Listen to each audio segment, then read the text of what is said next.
Hey guys, I hope you're all going well and that you're all staying safe and healthy. It's been a little bit since my last upload, but it's taken me some time to figure out what I wanted to make my next video on.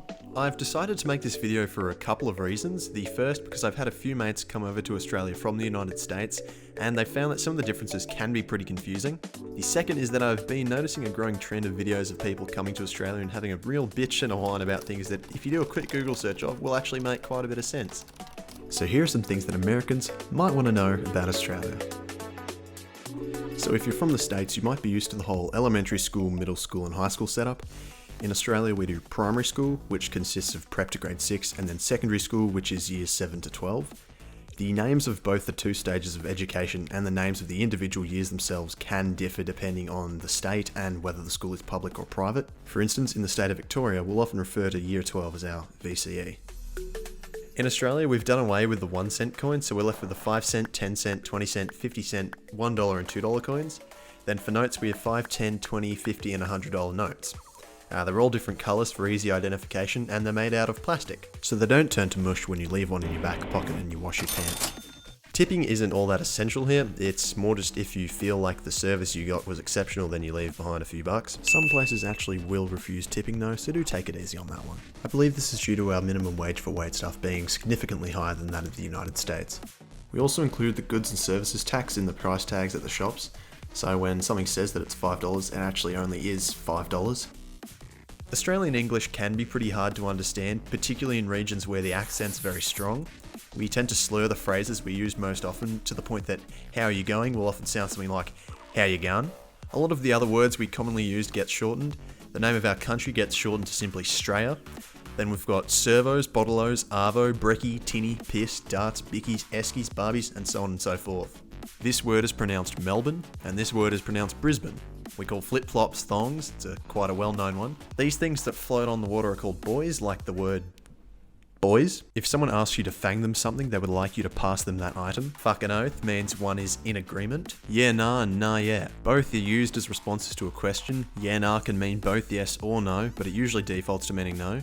It is important to notice the inflection of the phrase, however, as an upswing in pitch on the nah can mean the person saying yes. Nah, yeah, on the other hand, is a little bit easier to deal with, as it almost always means yes. Now, when you hear someone talking about old mate, they're referring to someone that they don't know personally, so you might hear old mate from up the road nearly flattened me with his ute. Throw another shrimp on the barbie. Do not, under any circumstances, say this. You'll be told to piss right off, they're fucking prawns. Very important in Australia, the drinking culture is massive, absolutely huge. We've got hammered, fucked, sloshed, blotto, munted, maggoted, gone, full scent, pissed, shit-faced, plastered, wrecked, out of it. Whew. It's not uncommon for a person in Australia to use swear words liberally in a sentence, even if they aren't upset in any way. In America, the word cunt is seen on the more offensive side of the swearing spectrum, but in Australia it's much more fluid. For instance, you might greet your close friend by saying, how you going, cunt? However, the context and tone of the voice used matters greatly. It's still probably best to avoid using this one around older folks. We can't be bothered to say McDonald's, so we call it Macca's. There's a bit of a pattern here where if a word can be shortened, then it's almost certain that we will shorten it. KFC is considered to be one of the better fast food restaurants here in Australia. The chips are actually elite. We call both potato chips and French fries chips. Ketchup is tomato sauce. Sausage and bread, snag. A sausage isn't a patty, it's a long, thin bit of meat. Vegemite. Don't be a dickhead, it's salty. Don't eat it by the spoonful, spread it lightly on some toast with a bit of butter. Alternatively, have some in a sandwich with some cheese. Milo, to have with warm or cold milk only. If you mix it with water, you're an absolute dickhead. What are you doing? Biscuits/bickies. We have a lot of things that we call biscuits. Cookies, crackers and shortbreads all fall under the biscuit category. One thing that we do not consider to be biscuits, however, are these things. Shapes are a staple of Australian childhoods everywhere. Each flavour is a different shape, and chicken crimpy is the best of these.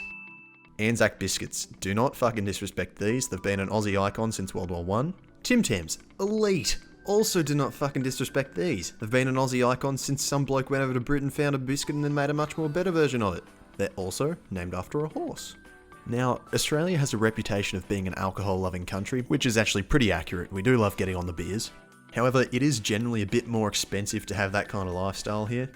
Beer and spirits are taxed according to their alcohol content, but wine and cider are taxed according to value. This is partly why you'll see bottles of vodka going for 50 to 80 bucks. Popular beers here include VB, Corona, 4X, Carlton Draft, Pure Blondes, Great Northern and Tooheys.